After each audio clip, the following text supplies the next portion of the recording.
Welcome back to another edition of Homestead Addicts.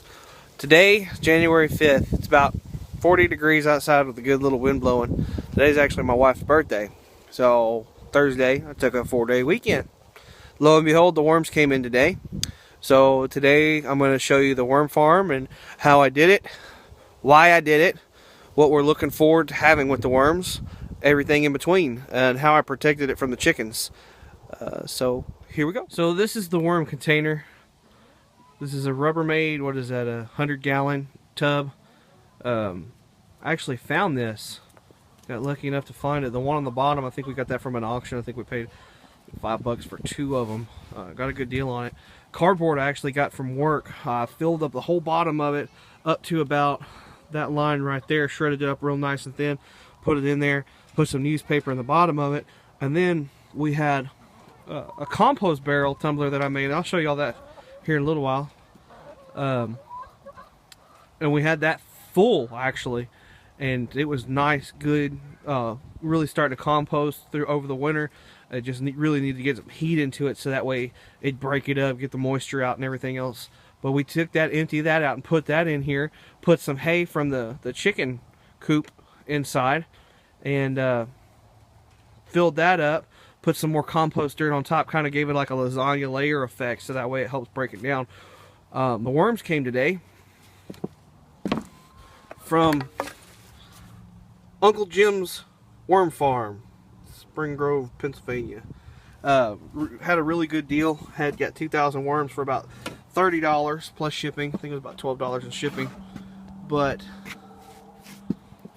so that's the bin. I put since it's cold out and I didn't want the worms to go in too much shock, I put a couple more extra layers of cardboard on top. Help try to keep it insulated, and to protect from the chickens I just put a piece of plywood over the top of that. But if you can see, there's a couple of worms trying to drift around. There's one there. I dug a nice deep hole right in the center. You can see them down in there. So, the good thing about Uncle Jim's, if anything goes wrong, you follow their instructions. A nice, good, moist soil to put them in to help rehydrate them. They're so small right now because they're dehydrated. It's been about 4 days since they've had food or water. According to the instruction booklet that Uncle Jim sent, they will regain their size in the next couple days and start doing their work. The hay around here is to help insulate it, keep it warmer, and just to compost in once the worms start going. I've been adding extra compost, eggshells, things like that, just to help protect it. So that's the worm farm.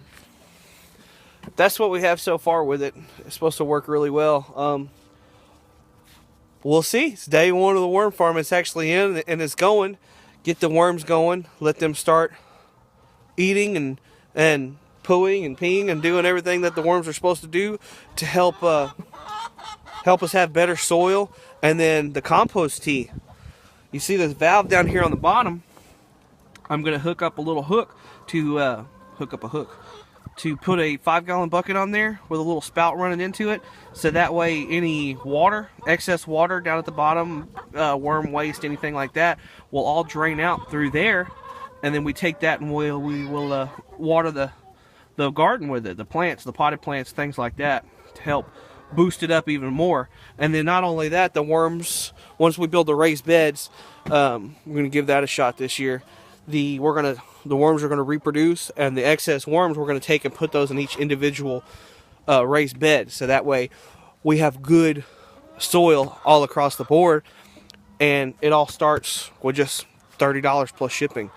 So it's so time consuming, but in the end we will have a sustainable aspect of fertilization, especially with the chickens and the hay and everything else coming in to protect them, to feed them, compost from the house, the cardboard to get them started, old newspapers that we come across, anything that we bring in from Amazon, break up that cardboard, throw it in here to feed them, to keep them happy, keep them warm, keep them safe, and especially protect it from the chickens, because if the chickens ever found out that they were here, they'd be gone.